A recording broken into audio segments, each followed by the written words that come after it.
Today we will do respiration. तो respiration में हम सबसे पहले देखेंगे life process, types of respiration, respiration कितने तरह का होता है, ठीक है ना।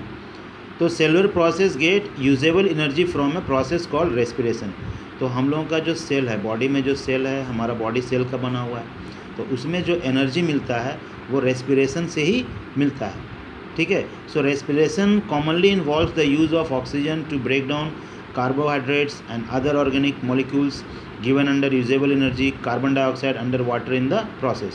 तो रेस्पिरेशन जो है एक्चुअली करता क्या है कि जो ऑक्सीजन है उसको ब्रेक डाउन करता है, और हम जो भी खाते हैं, न्यूट्रिशन जो हमें मिलता है खाना से, जैसे कि कार्बोहाइड्रेट है एंड अदर ऑर्गेनिक जो मॉलिक्यूल्स है, उसको यूजेबल एनर्जी में बदल देता है रेस्पिरेशन, ठीक है। और जैसे कि कार्बन डाइऑक्साइड और वाटर है, इन सभी को प्रोसेस करता है, ठीक है। तो यहाँ पर हम एक एग्जैक्ट डेफिनेशन ले सकते हैं रेस्पिरेशन का कि the process by which a living being utilises the food to get energy is called respiration. मतलब जिस तरीके से जितने भी लिविंग बीइंग हैं जो खाने को इस्तेमाल करते हैं, यूटिलाइज करते हैं अपने शरीर में एनर्जी के लिए, ताकत के लिए, इसी को कहा जाता है क्या, रेस्पिरेशन, ठीक है।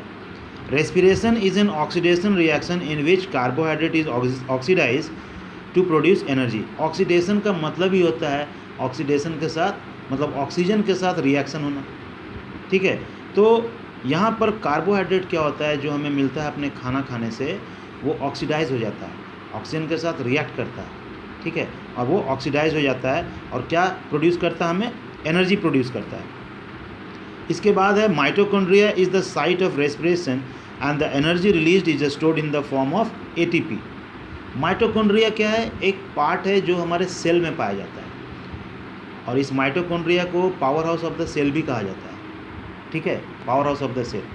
असल में होता है क्या, ये जो एनर्जी हमें कार्बोहाइड्रेट से मिलता है जो हम खाते हैं, ये जाकर माइटोकॉन्ड्रिया में क्या हो जाता है, स्टोर हो जाता है, किस रूप में, एटीपी में। एटीपी का पूरा नाम है एडिनोसाइन ट्राइफॉस्फेट, ठीक है, and it is stored in mitochondria and is released as per need. और ये क्या होता है एक्चुअली, देखो हम लोग हर समय तो इक्वल अमाउंट ऑफ एनर्जी ज़रूरत होता नहीं है हमें। जब कभी हम हार्ड वर्क कर रहे होते हैं या फिजिकल वर्क कर रहे होते हैं ज़्यादा, तो हमें ज़्यादा एनर्जी चाहिए होता है, उस समय हमें माइटोकॉन्ड्रिया एनर्जी प्रोवाइड करता है, वहाँ स्टोर रहता है एनर्जी हमारे शरीर में, एक तरह से स्टॉक की तरह, ठीक है।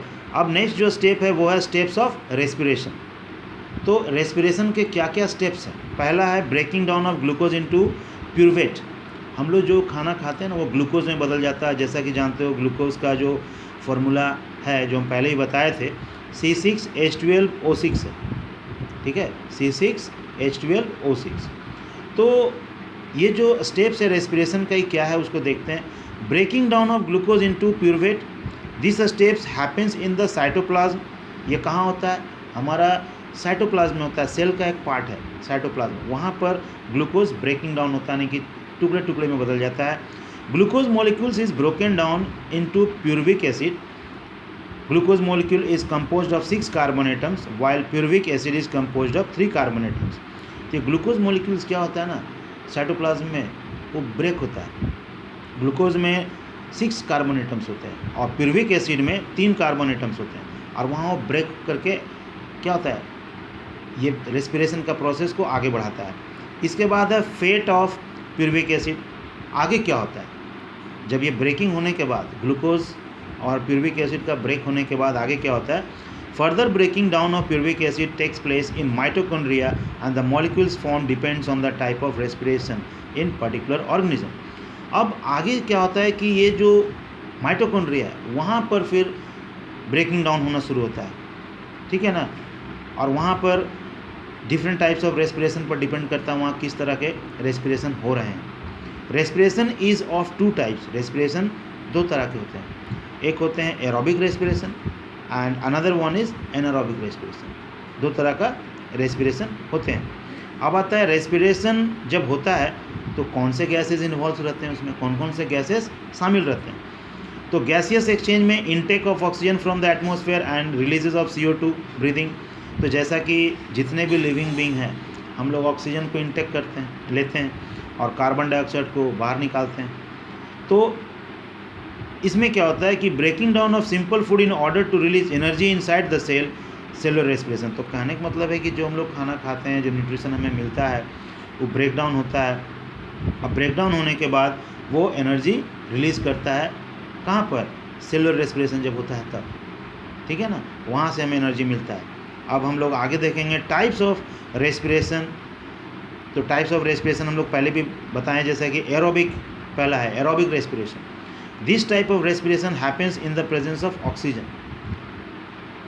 जो respiration, breaking down of foods, breaking down of nutrition, जब न्यूट्रिशन का जो ब्रेकिंग डाउन होता है ऑक्सीजन के सामने, ऑक्सीजन के प्रेजेंट में, उसको कहते हैं एरोबिक रेस्पिरेशन। तो pyruvic acid is converted into carbon dioxide. Pyruvic acid होता क्या है कि वो कार्बन डाइऑक्साइड में बदल जाता है। Energy is released and water molecule is also form eight the end of this process. और ये जो एरोबिक रेस्पिरेशन जब होता है तो एनर्जी रिलीज होता है रेस्पिरेशन होने के बाद, और इसके बाद अंत में वाटर मॉलिक्यूल्स भी बन जाते हैं, यानी कि वाटर भी वहाँ पर बनता है, ठीक है। अब नेक्स्ट है anaerobic respiration. So this type of respiration happens in the absence of oxygen. ये जो रेस्पिरेशन है, इसमें जो ब्रेकिंग डाउन होता है फूड्स का या मॉलिक्यूल्स का, ये ऑक्सीजन के एब्सेंस में होता है, ऑक्सीजन वहाँ नहीं होता है। प्यूरबिक एसिड इज इधर कन्वर्टेड इनटू इथाइल अल्कोहल और लैक्टिक एसिड। यहाँ पर होता क्या है प्यूरबिक एसिड का कि ये लैक्टिक एसिड में बदल जाएगा या तो फिर वो इथाइल अल्कोहल में बदल जाता है, ठीक है। तो ethyl alcohol is usually found in case of anaerobic respiration in microbes like east और बैक्टीरिया। ये खास करके माइक्रोब्स में बनता है lactic acid, ethyl alcohol, east में और बैक्टीरिया में, क्योंकि वे लोग एनारोबिक रेस्पिरेशन करते हैं, वहाँ ऑक्सीजन प्रेजेंट नहीं रहता है। Lactic acid is found in some microbes as well as in the muscle cells. ये जो लैक्टिक एसिड है कुछ माइक्रोब्स में तो होता है। ये माइक्रोब मीन्स छोटे छोटे माइक्रो ऑर्गेनिजम्स, जिसको हम सिर्फ माइक्रोस्कोप से ही देख सकते हैं, है ना, जैसे बैक्टीरिया हो गया, ईस्ट हो गया, इन सबों में लैक्टिक एसिड तो बनता ही है। इसके अलावा मसल्स में, हमारे मसल्स में भी कई बार लैक्टिक एसिड बन जाता है, आगे देखोगे कैसे बन जाता है, ठीक है।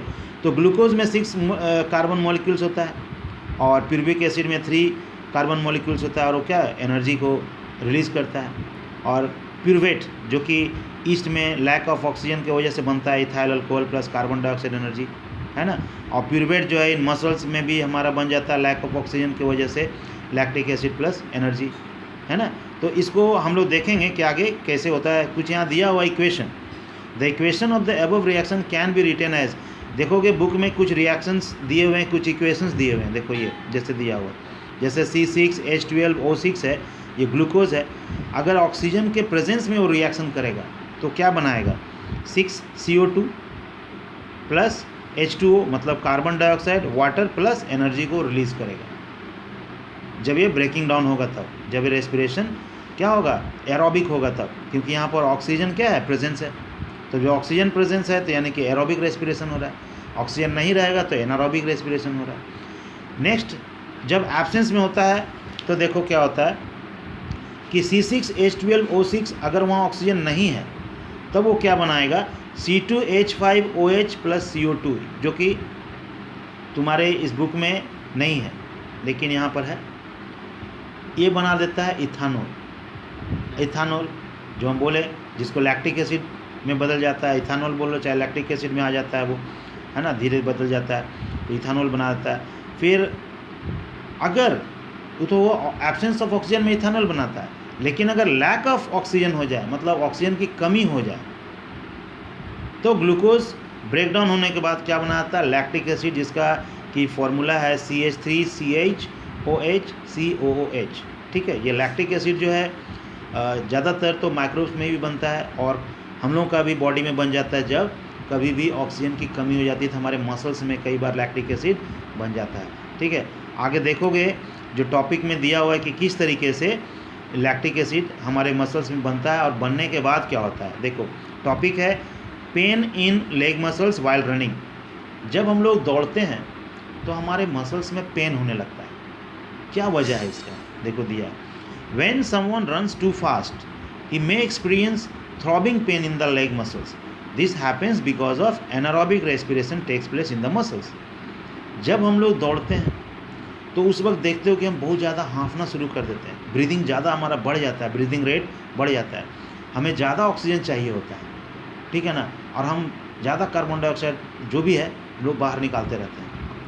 ऐसे हालात में क्या होता है कि हमारे मसल्स को उतना ऑक्सीजन नहीं मिल पाता जितना मिलना चाहिए जब हम दौड़ रहे होते हैं, जिसके कारण से क्या होता है वो एनारोबिक रेस्पिरेशन चलने लगता है, हो जाता है वहाँ पर, मतलब ऑक्सीजन वहाँ पर कमी हो जाता है मसल्स के पास, ठीक है। During running the energy demand from the muscle sales increases. अब जाहिर सी बात है, जब हम दौड़ेंगे, जब हम फिजिकल वर्क करेंगे तो मसल्स को तो ऑक्सीजन ज़्यादा चाहिए, वो डिमांड कर रहा है, and this is compensated by anaerobic respiration and lactic acid is formed in the process। अब होता क्या है कि वहाँ पर ऑक्सीजन मिलता नहीं है सही मात्रा में, तब क्या होता है वहाँ लैक्टिक एसिड बन जाता है। क्या बन जाता है? लैक्टिक एसिड बन जाता है मसल्स में। जब ऑक्सीजन की कमी हो जाती है वहाँ पर, तो वहाँ क्या बन जाता है? लैक्टिक एसिड मसल्स में। अब क्या होता है? The deposition of lactic acid causes pain in the leg muscles, the pain subsides after taking rest for some time. अब होता क्या है कि जब लैक्टिक एसिड बन गया तुम्हारे मसल्स में, जिसके कारण से तुम्हारा दर्द शुरू हो गया, मसल्स में क्या शुरू हो गया? दर्द। और जब दर्द शुरू हो गया तो तुमको फिर थोड़ी देर के लिए रेस्ट लेना होगा, तब जा कर के वापस ऑक्सीजन जब वहाँ मिलने लगेगा तो वो दर्द ख़त्म हो जाएगा, गायब हो जाएगा। इसीलिए जब हम लोग दौड़ने शुरू करते हैं, है ना, तो थोड़ी देर के बाद हमारा मसल्स में पेन हो जाता है। या कोई भी तुम हार्ड वर्क कर रहे होते हो, कई लोग एक्सरसाइज कर देते हैं, काफ़ी हार्ड एक्सरसाइज, तो वहाँ भी ऑक्सीजन काफ़ी रिक्वायर करता है उसका मसल्स। तो वहाँ अगर जब नहीं मिलता है, मसल्स कम ऑक्सीजन हो जाते हैं वहाँ पर, तो वहाँ लैक्टिक एसिड बन जाता है, उसको पेन होने लगता है किसी को भी, ठीक है, चाहे वो मेल हो या फीमेल हो। अब आता है एक टॉपिक है एक्सचेंज ऑफ गैसेज, यानी गैसेज का एक्सचेंज होना। For aerobic respiration organisms need a continuous supply of oxygen and carbon dioxide produce during the process needs to be remove from the body. तो एरोबिक रेस्पिरेशन के लिए क्या चाहिए? हमको continuous oxygen चाहिए। अगर कंटिन्यूअस ऑक्सीजन मिल रहा है शरीर को, बॉडी को, तो एरोबिक रेस्पिरेशन होगा। Different organisms use different methods for the intake of oxygen and expulsion of carbon dioxide. अलग अलग जितने भी ऑर्गेनिज्म हैं, अलग अलग जीव जो हैं, अलग अलग तरीके अपनाते हैं ऑक्सीजन लेने का और कार्बन डाइऑक्साइड निकालने का, ठीक है। जैसे हम लोग एटमॉस्फेयर से ऑक्सीजन लेते हैं, ह्यूमन बींग, और जो जितनी भी मछलियाँ हैं, जो एक्वेटिक एनिमल्स हैं, खास करके मछलियाँ, वो पानी में जो ऑक्सीजन मिला हुआ वो लेती हैं अपने गिल्स की सहायता से। तो वही यहाँ बोला जा रहा है कि हर जो जीव है उसका ऑक्सीजन लेने का अपना अलग अलग तरीका है, लेकिन लेते हैं, ठीक है। Diffusion is the method which is utilise by unicellular and some simple organism for this purpose. और जो सिंगल सेल ऑर्गेनिज्म है जैसे अमीबा, वो तो डिफ्यूज़न मेथड अपनाता है ना, क्या करने के लिए? ये जो ऑक्सीजन है उसको लेने के लिए और उसको गिव आउट करने के लिए, यानी टेक आउट करने के लिए। In plants also diffusion is utilise for exchange of gases. Plants में भी डिफ्यूज़न ही काम आता है, क्योंकि हमारे बॉडी में तो हार्ट पंप कर रहा है ना, तो हमारा body breathe in breathe out करता है ना, हमारे पास सिस्टम है इस तरीके का। लेकिन प्लांट्स में तो ऐसा सिस्टम नहीं है, वहाँ डिफ्यूज़न होता है, और डिफ्यूज़न के तरीके से ही, डिफ्यूज़न की वजह से ही वे लोग इनटेक करते हैं और आउटटेक करते हैं। इनटेक करते हैं वो कार्बन डाइऑक्साइड और आउटटेक करते हैं वो लोग ऑक्सीजन, ठीक है। In complex animals respiratory system does the job of exchange of gases. Complex animals, जटिल जो जीव हैं, जैसे हम लोग हैं, सबसे जटिल जीव ह्यूमन बींग होता है। हमारे बॉडी में जो रेस्पिरेटरी सिस्टम है ये प्लांट्स में तो है नहीं, उन लोगों के पास लंग्स नहीं है, उन लोगों के पास हार्ट नहीं है, लेकिन हम लोग के पास है। और हम लोग के पास जब रेस्पिरेटरी सिस्टम है तो हम लोग जो है अपने रेस्पिरेटरी सिस्टम की सहायता से ऑक्सीजन लेते हैं और कार्बन डाइऑक्साइड छोड़ते हैं। Gills are the respiratory organs for fishes. जैसा कि हमने कहा, फिशेस के लिए गिल्स है, गिल्स की सहायता से वे लोग क्या करते हैं, जो पानी में मिले हुए ऑक्सीजन है उसको ले लेते हैं और फिर कार्बन डाइऑक्साइड अपना निकाल देते हैं, है ना। तो ये उनका जो जितने भी मछलियाँ हैं उनका अपना एक रेस्पिरेटरी सिस्टम है, गिल्स से जो लोग सांस लेते हैं। Since availability of oxygen is less in the aquatic environment, so the breathing rate of aquatic organism is faster. क्योंकि एक्वेटिक जो इन्वायरमेंट है, यानी पानी में ऑक्सीजन कम होता है, जिसके वजह से जो एक्वेटिक एनिमल्स हैं उन लोगों को ज़्यादा ब्रीथ करना पड़ता है ऑक्सीजन की कमी की वजह से। क्योंकि ऑक्सीजन की कमी से वो लोग ब्रीदिंग ज़्यादा नहीं करेंगे तो फिर रेस्पिरेशन नहीं होगा, जो भी वो लोग खाना खाते हैं ब्रेकडाउन नहीं होगा। बात समझ रहे हो? अब आता है insects have a system of spiracle and tracheae which is use for taking in oxygen. Insects में देखोगे पार्ट है उसका, कीड़ों में, कीड़ा मकोड़ा जो होता है उसमें पार्ट होता है, उसको कहते हैं वे लोग ट्रेकिया और स्पाइरिकल्स। उससे वे लोग क्या करते हैं, ऑक्सीजन लेते हैं और कार्बन डाइऑक्साइड छोड़ते हैं। इंसेक्ट्स का भी अपना एक सिस्टम है। अब आता है terrestrial organism have developed lungs for exchange of gases. Terrestrial organisms वे होते हैं जो ज़मीन पर रहते हैं, पानी में जो रहते हैं उसको क्या कहते हैं, एक्वेटिक एनिमल्स, ठीक है। और जो ज़मीन पर रहते हैं लैंड एनिमल्स को कहा जाता है टेरेस्ट्रियल एनिमल्स। और जो लोग ज़मीन पर भी रहते हैं पानी पर भी रहते हैं, ठीक है ना, उसको कहते हैं एम्फीबियंस, जैसे फ्रॉग है ना, वो दोनों जगह रह सकते हैं। तो जो ज़मीन पर रहते हैं, यहाँ कहा जा रहा है कि जो ज़मीन पर लिविंग बीइंग रहते हैं या जो जीव रहते हैं, जैसे हम लोग हैं, तो हम लोग के पास लंग्स है, फेफड़ा है, जिसके वजह से हम लोग गैस को एक्सचेंज करते हैं। हम लोग ऑक्सीजन लेते हैं इन्वायरमेंट से और कार्बन डाइऑक्साइड को छोड़ते हैं, ठीक है। अब आता है नेक्स्ट पॉइंट है, availability of oxygen is not a problem in the terrestrial environment, so breathing rate is slower as compare to what it is in fishes. तो हम लोग या जितने भी लैंड एनिमल्स हैं उनको तो ऑक्सीजन काफ़ी मात्रा में मिलता है, क्योंकि इन्वायरमेंट में मौजूद है काफ़ी ऑक्सीजन, फिर हमें प्लांट से मिलता है, ट्रीज से मिलता है। तो हमारा जो ब्रीदिंग रेट है बड़ा ही आराम से हम लोग लेते हैं, सांस कम है, मतलब कंपेयर टू फिशेज़, मछलियों की तुलना में अगर देखा जाए, या जितने भी एक्वेटिक एनिमल्स हैं उनकी तुलना में जो लैंड एनिमल्स हैं जैसे हम लोग हैं, हमारा जो ब्रीदिंग रेट है, सांस लेने का जो रेट है हमारा काफ़ी कम है, और उन लोगों का काफ़ी फास्ट है, क्योंकि पानी में ऑक्सीजन की कमी है, ज़्यादा ऑक्सीजन नहीं है। बात समझ में आ रहा? तो एक्चुअली होता क्या है कि terrestrial organism use atmospheric oxygen for respiration, क्योंकि हम लोग जो टेरेस्ट्रियल ऑर्गेनिज्म हैं, हम लोग जो एटमॉस्फेयर में पाए जाने वाले ऑक्सीजन उसका इस्तेमाल करते हैं, पेड़ पौधों से जो मिलता है हमें ऑक्सीजन उसका इस्तेमाल करते हैं।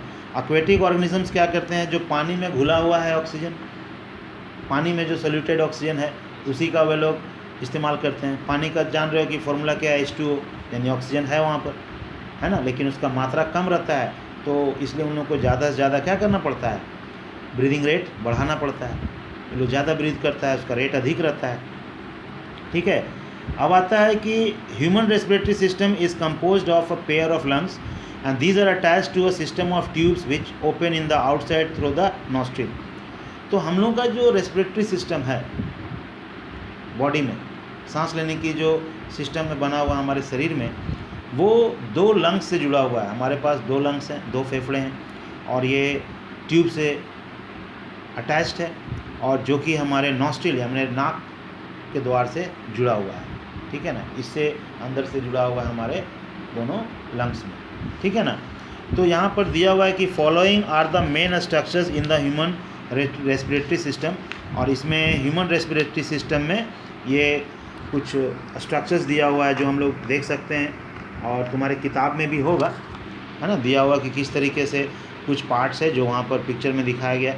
ये जो स्ट्रक्चर है, इसका जो पार्ट्स है, इसे तुम लोगों को बढ़िया से मेमोराइज़ कर लेना है, याद कर लेना है, क्योंकि ये एग्ज़ाम के लिए काफ़ी इंपॉर्टेंट है। कई बार एग्ज़ाम में आ जाता है, जैसे फिगर दिया रहता है और तुम्हें जो है कि इसके जो नाम दिया हुआ नहीं रहेगा, तुम्हें नाम लिखना होगा कि क्या क्या नाम है डिफरेंट पार्ट्स का, ठीक है। तो सबसे पहले हम लोग देखते हैं कि फर्स्ट में क्या है। तो फर्स्ट में दिया हुआ है nostrils. There are 2 nostrils which converge to form a nasal passage and the inner lining of the nostril is lined by hair and remains wet due to mucus secretion। तो देखो हमारा जो नॉस्ट्रिल है, नाक का जो नली है, ठीक है, दो है वहाँ पर हमारे नाक का नली, और अंदर में जो लाइनिंग है वहाँ पर हेयर है, बाल होता है नाक के अंदर, ठीक है। और जो भीगा हुआ जो रहता है नाक हमारा, वो असल में म्यूकस निकलता है, वहाँ पर म्यूकस है, उसको म्यूकस कहते हैं। The mucus and the hair help in filtering the dust particle out from inhaled hair, ठीक है। जब हम लोग सांस लेते हैं तो होता क्या है कि ये जो म्यूकस है, जो भीगा हुआ जो रहता है हमारा नाक, और जो बाल है जो नाक में है, वो क्या करता है, फिल्टर करता है, हवा को फिल्टर करके अंदर जाने देता है वो नाक के अंदर, ठीक है, हाँ। और वो क्या करता है कि कोई भी डस्ट अगर रहता है तो देखते हैं वहीं पर रुक जाता है, वो म्यूकस उसको वहीं रोकने की कोशिश करता है, हेयर भी रोकने की कोशिश करता है। Further air is warmed up when it enters the नज़ल passage, और वहाँ हवा क्या होता है, थोड़ा गर्म हो जाता है और यहाँ से फिर नाक के नली के द्वारा अंदर चला जाता है। ठीक है। अब नेक्स्ट आता है pharynx. It is a tube like structure which continues after the nasal passage. नाक के नली के बाद जो हवा है फ्रिंक्स की तरफ चला जाता है। फ्रिंक्स एक पार्ट है हमारे बॉडी का जो हमारे नाक पार होने के बाद इस जगह पर होता है कुछ। ठीक है। और बुक में दे रहा होगा, तुम वहाँ पर देख सकते हो, बुक में लिखा हुआ फ्रिंक्स कहाँ पर है। इसके बाद आता है larynx. This part comes after the pharynx and this is also called voice box. Larynx जो है नॉस्ट्रिल का जो फ्रिंक्स है उसके बाद आता है, फ्रिंक्स के बाद। और इस लारिंक्स को हम लोग वॉइस बॉक्स भी कहते हैं। वॉइस बॉक्स, वॉइस बॉक्स इसलिए कहते हैं क्योंकि हम लोग जो बोलते हैं वहीं से आवाज़ निकलता है हमारा। ठीक है ना, इसी जगह से निकलता है आवाज़, इसीलिए इसको वॉइस बॉक्स भी कहा गया है। फोर्थ जो पार्ट है वो है ट्रेकिया। देख रहे हो वहाँ पर ट्रेकिया दिया होगा फिगर में, किताब का जो फिगर है उसमें ट्रेकिया दिया होगा, पाइप जैसा है। So this is composed of rings of cartilage. Ring जैसा बना हो रहा था, देख रहे हो वहाँ पर रिंग जैसा। ठीक है ना। And cartilaginous rings prevent the collapse of trachea in the absence of air. तो जो रिंग बना हुआ, जैसे होता क्या है, जैसे कई बार देखे होगे कि जैसा कि पानी वाला पाइप है, अगर पाइप में पानी आ रहा है तो ठीक पाइप खुल जाता है, लेकिन जैसे ही पानी निकलने लगता है तो पाइप सिकुड़ जाता है। तो ऐसा ना हो, हमारा जो ट्रेकिया, हमारा जो पाइप है, श्वास नली जो है, वो ऐसा ना हो, इसलिए वहाँ रिंग जैसा बना हुआ है। क्या है? रिंग जैसा है, जिसको ट्रेकिया कहते हैं। यानी कि जब हमें ऑक्सीजन मिलेगा तो भी वो जो पाइप है, हमारा जो श्वास नली है, वैसा ही रहेगा उसी स्थिति में, और जब ऑक्सीजन या हम लोग नहीं भी लेंगे तो भी वो चिपकेगा नहीं, वो वैसा ही रहेगा उसी स्थिति में। जिस तरह से हम लोग पानी जैसे भरते हैं, जो पाइप में अगर पानी निकल जाए तो कैसे पाइप सिकुड़ जाता है, ऐसा वो नहीं होगा। इसके लिए वहाँ पर ट्रेकिया का रिंग है। ठीक है। अब आता है bronchi. A pair of bronchi comes out from the trachea with one bronchus going to each lung. और इसी ट्रेकिया से ब्रोंकी निकला हुआ है। ब्रोंकी देख रहे हो कि एक कह सकते हो एक तरह का ट्यूब जैसा ही होता है वो, जो निकलता है और वो जा कर के सीधे हमारे दोनों लंग्स से जुड़ जाता है। देखो यहाँ दोनों हमारे लंग्स से जुड़ा हुआ है। ब्रोंकस लिखा होगा तुम्हारे बुक में, देख रहे हो, इस तरह से जुड़ जाता है, दोनों हमारे लंग्स से अटैच हो जाता है। ठीक है। ब्रोंकियोल्स। अब bronchus divides into branches and सब ब्रांचेज इनसाइड द लंग्स। अब होता क्या है, ये जो ब्रोंकी है आगे जा कर के देखो ब्रांच जैसा हो गया, डाली, पेड़ का डाली के जैसा नहीं दिख रहा, और ये पूरी तरीके से हमारे लंग्स के साथ अटैच हो जाता है। ठीक है। अब आता है एल्वियोली। एल्वियोली क्या है, देखो यहाँ पर दिया होगा एल्वियोली, जैसी these are air sacs at the end of bronchioles. ये हवा का थैला होता है, हवा का थैला होता है। सैक्स माने थैला, हवा का थैला होता है। And alveolus is composed of very thin membrane and is place where blood capillaries open. ये जो alveolus है बहुत ही पतला होता है, बहुत ही पतला मेम्ब्रेन का होता है, पतला परत का होता है। ये इसका परत जो होता है ना, लेयर काफ़ी पतला होता है। और ये ब्लड कैपिलरीज, जहाँ पर ब्लड का जो कैपिलरीज है वहाँ पर एक खुला हुआ रहता है इसका मुंह। ठीक है। This is alveolus where the oxygen mixes with the blood and carbon dioxide exists from the blood। Actually ये क्यों खून के, जहाँ हमारा ब्लड कैपिलरीज है, ब्लड जहाँ से प्रवाह होता है उसी रास्ता के पास क्यों इसका मुंह खुला रहता है, क्योंकि वहीं से ये ऑक्सीजन क्या करता है, ब्लड में डालता है।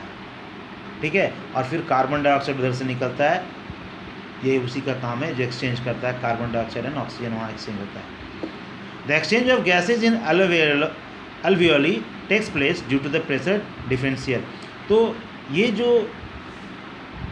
alveoli है, यहाँ पर गैस एक्सचेंजेस जो होते हैं वो प्रेशर की वजह से होता है। वहाँ पर वो प्रेशर डालता है ना, ऑक्सीजन देता है इधर ब्लड में, फिर उधर से वो फिल्टर होकर के आ जाता है, फिर क्या, ये जो लंग्स है हमारा, कार्बन डाइऑक्साइड। ठीक है, ये प्रेशर से होता है। अब जो नेक्स्ट टॉपिक है वो है breathing mechanism. The breathing mechanism of lungs is controlled by the diaphragm and the intercostal muscles. तो देखे होगे कि जब हम लोग सांस लेते हैं तो हमारा जो डायफ्राग्म है, यानी कि पिंजर है ना, जो कि तुम्हारे बुक में नहीं होगा शायद, वो क्या होता है, हम लोग जब सांस भरते हैं अपने शरीर में, सांस लेते हैं तो फूल जाता है हमारा पिंजर, डायफ्रागम में फूला हुआ दिखता है। आ रहा समझ में? मतलब काफ़ी हद तक लगेगा कि एक्सपैंड हो गया, और जैसे ही हम लोग सांस को बाहर निकालते हैं, छोड़ते हैं कार्बन डाइऑक्साइड, तो कॉन्ट्रैक्ट कर जाता है, सिकुड़ जाता है। ठीक है, ये हमारा diaphragm. The diaphragm is a membrane which separates the thoracic chamber from the abdominal cavity.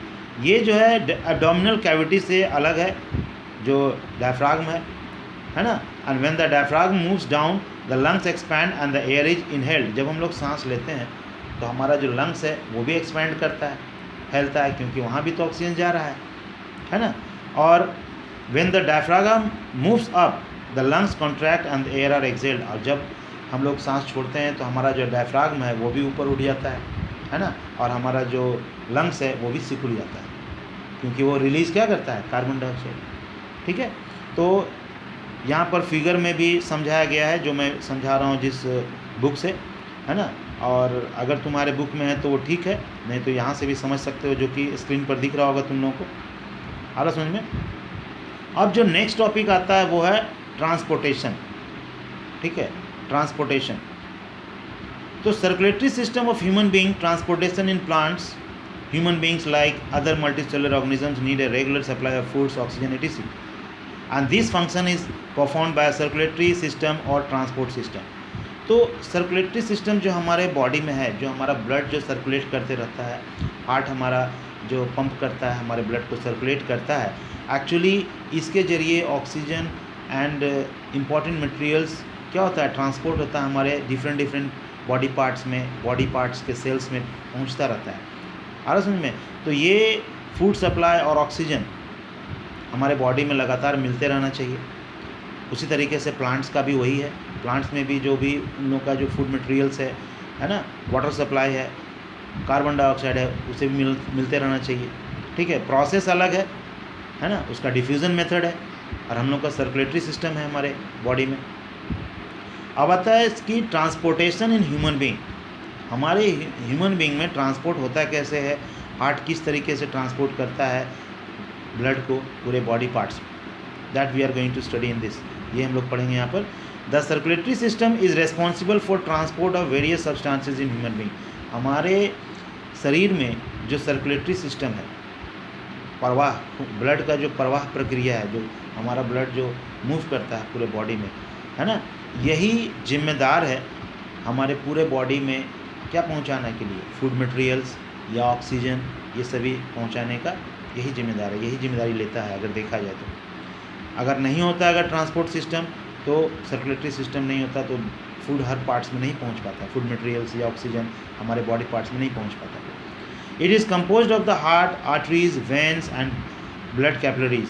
लेकिन हार्ट के साथ और भी कई चीज़ें जुड़ी हुई है जो मदद करता है सर्कुलेटरी सिस्टम में, जैसे कि हार्ट है, आर्टरीज़ है ना, जिस वेन्स है, नस है, ब्लड कैपिलरीज है, ब्लड के कई ऐसे पाइप होते हैं पतले पतले जिसको कैपिलरीज कहा जाता है। ये सब मिल करके क्या करते हैं, ब्लड सर्कुलेशन करते हैं, सर्कुलेटरी सिस्टम बनाते हैं। Blood plays the role of the carrier of substances. ये जो ब्लड है यही कैरी करता है जितने भी फूड मटेरियल सब्सटेंसेज है उन सभी को बॉडी के डिफरेंट पार्ट्स में। ठीक है ना, ये ब्लड का ही काम है। अब आता है कि देख रहे हो यहाँ पर हार्ट का डिफरेंट पार्ट्स दिया हुआ है, पार्ट्स का नाम दिया हुआ है ना। और इसे तुम लोग चाहो तो स्क्रीन पर जो दिखाया जा रहा है इसको you can draw it and you can write the names of those parts of the heart which is given over here. ये जो हार्ट है इसका जो पार्ट्स है उसका नाम भी लिख सकते हो, क्योंकि it may happens that it may come in the examination. Exam में अगर आता है तो तुम उसको बड़े अच्छे ढंग से लेवल डायग्राम अगर आ जाता है तो डायग्राम बना करके तुम उसे लेवलिंग कर सकते हो, means you can write the names of the parts also. ठीक है, तो नेक्स्ट हम लोग चलते हैं कि हार्ट का जो पॉइंट्स है क्या दिया हुआ है, just see what it is given. Heart is a muscular organ which is composed of cardiac muscles. Heart क्या है, तो मस्कुलर ऑर्गन है, मसल्स का बना होता है हार्ट हमारा, ठीक है ना। और ये कार्डियक मसल्स का बना होता है। कौन सा मसल्स हो सकता है 1 मार्क क्वेश्चन में आ जाए कि of which muscles our heart is made up of, तो हम लोग वहाँ लिख सकते हैं our heart is made up of cardiac muscles. और it can come in the objective questions में भी आ सकता है, अलग अलग मसल्स का नाम दे दिया जाए और उसमें बीच में कहीं कार्डियक मसल्स को डाल दिया जाए, तो अगर तुम्हें पता होता है तो तुम टिक कर सकते हो कि हाँ कार्डियक मसल्स होता है जिससे कि हार्ट बना हुआ है। इसमें कुछ पॉइंट्स दिया हुआ है, वो क्या है, it is so small that it can fit inside an adult wrist, the heart is pumping organ which pumps the blood. तो हमारा जैसा कि एक अंदाज़ा है, एक अनुमान के तौर पर कह सकते हैं कि एडल्ट जो लोग होते हैं, मीन्स 18+ के जो लोग हैं, वो obviously they are called adults, तो उनका जो रिस्ट होता है ना, ये जो मुट्ठी है, लगभग इतना ही हमारा हार्ट होता है, ऐसा माना जाता है। लगभग इतना ही होता है ना, जितना अपना अपना सबका जो रिस्ट है उतना ही हार्ट होता है लगभग। और हार्ट का काम क्या है, ब्लड को पंप करना, ठीक है। सेकेंड पॉइंट है, the human heart is composed of 4 chambers. हमारे हार्ट में 4 चेम्बर्स होते हैं, right atrium, right ventricle, left ventricle and left atrium. ये 4 चेम्बर्स हैं जो हमारे हार्ट में होते हैं। इसके बाद है systole, contraction of cardiac muscles is called systole. हम लोग हमारा जब हार्ट क्या होता है, कॉन्ट्रैक्ट करता है, सिकुड़ता है, ठीक है, तो उसको कहते हैं systole. And diastole, relaxation of cardiac muscles is called diastole. और जब हमारा जो हार्ट है रिलैक्स करता है, जब वो फैल जाता है, वैसे जब कंडीशन जब होता है उसको कहा जाता है डायस्टोल, ठीक है। ये भी पॉइंट्स है जो याद रखना है। अब जो सेकेंड है वो है आर्टरीज। आर्टरीज क्या है, these are thick walled blood vessels which carry oxygenated blood from the heart to different organs. Arteries जो होते हैं थिक, इसका जो दीवार है थिक होता है, परत काफ़ी मोटा होता है, और ब्लड वेसल्स एक तरह से कह सकते हो, इसमें ब्लड मूव करता है, इसमें एक तरह का ऐसा ट्यूब कह सकते हो जो ब्लड इसमें मूव करता है। और ये क्या करता है, ऑक्सीजनेटेड ब्लड, जो ब्लड फिल्टर हो गया है, ऑक्सीजनेटेड ब्लड को ये blood carry oxygenated blood from the heart to different organs, मतलब हार्ट में जो हमारा ब्लड प्योरीफाई हो जाता है ना, और वो ऑक्सीजनेटेड हो जाता है, मतलब ऑक्सीजन होता है, वो वहाँ से ले करके, आर्टरी जो है वहाँ से ले करके बॉडी के डिफरेंट ऑर्गन्स में ले जाता है, पहुँचाता है ऑक्सीजनेटेड ब्लड को। सेकेंड है pulmonary arteries are exceptions because they carry deoxygenated blood from the heart to lungs where oxygenation of blood takes place. और पल्मोनरी आर्टरीज जो है वो क्या करता है, डीऑक्सीजनेटेड ब्लड को ले जाता है हार्ट से, कहाँ, लंग्स में, ताकि वो फिर से फिल्टर हो और हो करके वो ऑक्सीजनेटेड बन जाए, कार्बन डाइऑक्साइड उसमें से बाहर निकल जाए और सिर्फ वो ऑक्सीजन वहाँ पर रह जाए, ठीक है। अब नेक्स्ट आते हैं हम लोग वेन्स में। These are thin walled blood vessels which carry deoxygenated blood from different organs to the heart. ये जो वेन्स होता है, पतले ट्यूब कह सकते हो, पतला, इसका दीवार भी, वॉल भी काफ़ी पतला होता है, और ये भी डीऑक्सीजनेटेड ब्लड ले जाता है, मतलब इसमें ऑक्सीजन नहीं होता है ना। डीऑक्सीजनेटेड ब्लड को ले जाता है कहाँ से, अलग अलग ऑर्गन से ले करके ये हार्ट में ले जाता है, दोबारा हार्ट में ले जाता है। Pulmonary veins are exceptions because they carry oxygenated blood from lungs to the heart. लेकिन यहाँ पर पल्मोनरी जो वेन्स होते हैं, ये जस्ट उल्टा काम करता है। ये क्या करता है, ये ऑक्सीजनेटेड ब्लड को लंग्स से वापस हार्ट में ले जाता है, ठीक है। यहाँ पर ये ऐसा काम करता है वेन्स जो है, जबकि पल्मोनरी आर्टरी डीऑक्सीजनेटेड ब्लड को ले जाता है, लेकिन पल्मोनरी वेन्स जो है वो ऑक्सीजनेटेड ब्लड को क्या करता है, लंग्स से हार्ट में ले जाता है।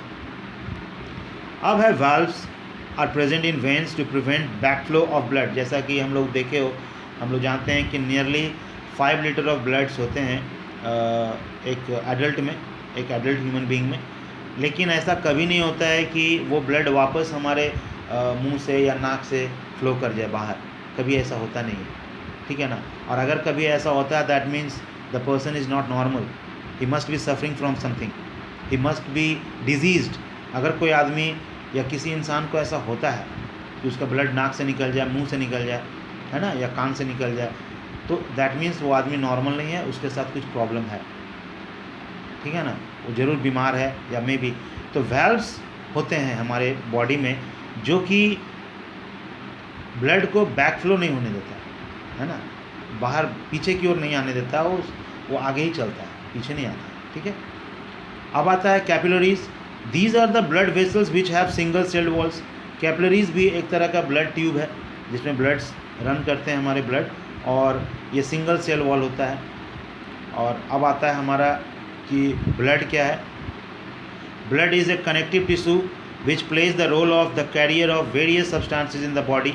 ब्लड क्या है, वो कनेक्टिव टिश्यू है ना, और जो कि हम जो भी खाते हैं, जो भी हमारा फूड एनर्जी रहता है, वो फूड मटेरियल्स को क्या करता है, पूरे बॉडी पार्ट्स में पहुंचाता है। ये जो ब्लड है, blood is composed of, blood क्या क्या चीज़ का बना होता है, इट्स वेरी इंपॉर्टेंट, जानना चाहिए, क्योंकि हो सकता है क्वेश्चन में आ जाए, है ना। It is made up of plasma, blood cells and platelets. ये 3 चीज़ों से बना होता है, ये 3 चीज़ मिले होते हैं ब्लड में, ठीक है, प्लाज्मा, ब्लड सेल्स, प्लेटलेट्स, ठीक है। अब हम लोग थोड़ा सा जान लें कि ये एक्चुअली होता क्या है blood plasma. Blood plasma is a pale coloured liquid which is mostly compose of water. Blood plasma forms the matrix of blood. तो ब्लड प्लाज्मा जो है हल्के कलर का होता है, और ये पानी इसमें ज़्यादा मिला हुआ रहता है, और ये मैट्रिक्स बनाता है ब्लड का, ब्लड में मिक्स रहता है ये, ठीक है। अब आता है blood cells. There are 2 types of blood cells, that is red blood cell and white blood cell, जिसको शॉर्ट में RBCs एंड WBCs भी कहते हैं, ठीक है। तो these are red colour because of the presence of haemoglobin which is pigment. ये जो रेड ब्लड सेल है ये लाल इसलिए दिखता है क्योंकि इसमें हेमोग्लोबिन है। क्या है, हेमोग्लोबिन। ये रेड कलर पिगमेंट है, अलग से एक तरह का पिगमेंट पाया जाता है, लिक्विड है हेमोग्लोबिन, जिसकी वजह से रेड ब्लड सेल कहलाता है, लाल दिखता है। Haemoglobin readily combines with oxygen carbon dioxide.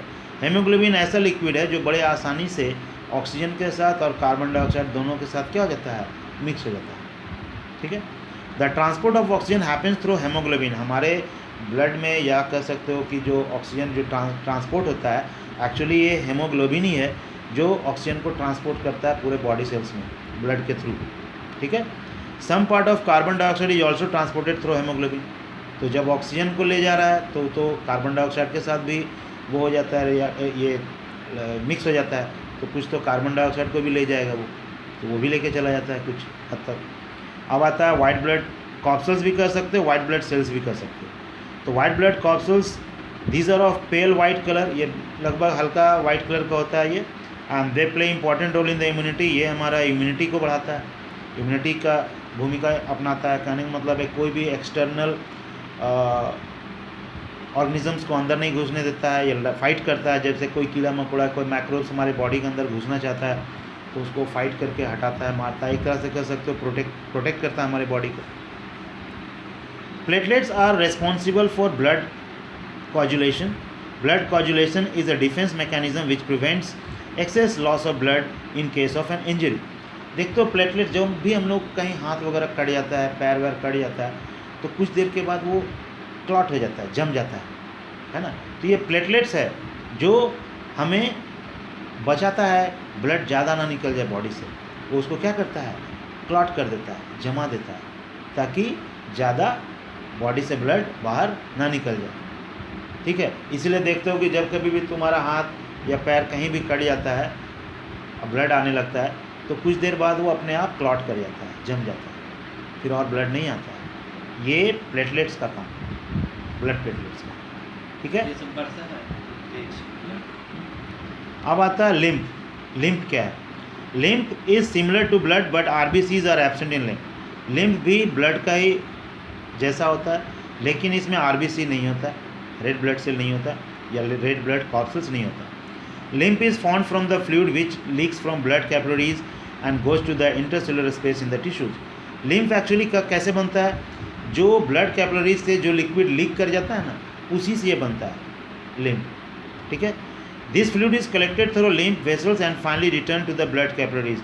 ये लिम्फ का भी ट्यूब होता है, लिम्फ ट्यूब में ये जमा हो जाता है, फिर वापस ब्लड ट्यूब में चला जाता है जो लिम्फ है। Lymph also plays an important role in the immune system. Lymph भी इम्यून सिस्टम में बहुत इसका अहम भूमिका है। ये भी हमें प्रोटेक्ट करता है ना, ये भी हमारे बॉडी को डिफेंस करता है कई बीमारियों से। Lymph, a yellowish fluid escape from the blood capillaries into the intercellular spaces contain less protein than blood। तो ब्लड में तो ज़्यादा प्रोटीन होता है, लेकिन लिम्फ में भी प्रोटीन होता है, कम होता है ब्लड से। और लिम्फ जो है येलो कलर का होता है, और इंटरसेलुलर स्पेसेस, हमारे जो बॉडी में जो सेल्स हैं उसमें जो थोड़ा बहुत जगह होता है वहीं से वो मूव करता है, ठीक है, या पाया जाता है। Lymph flows from the tissues to the heart assisting in transportations and destroying germs. Lymph जो है उसी टिश्यूज़ के जहाँ जहाँ जगह है वहाँ से गुजरता है, और कोई अगर ऐसा हार्मफुल जर्म्स होता है हमारे बॉडी में अगर, तो उसको वो किल कर देता है। अरे सुन, उसको वो क्या करता है, डिस्ट्रॉय कर देता है, मार देता है, ठीक है। तो आज हम लोग यहीं तक करेंगे। नेक्स्ट जो हमारा टॉपिक रहेगा वो है डबल सर्कुलेशन। तो नेक्स्ट टॉपिक हम लोग डबल सर्कुलेशन करेंगे कि किस तरह से हमारा जो ब्लड है वो क्या करता है, डबल सर्कुलेशन करता है, ठीक है।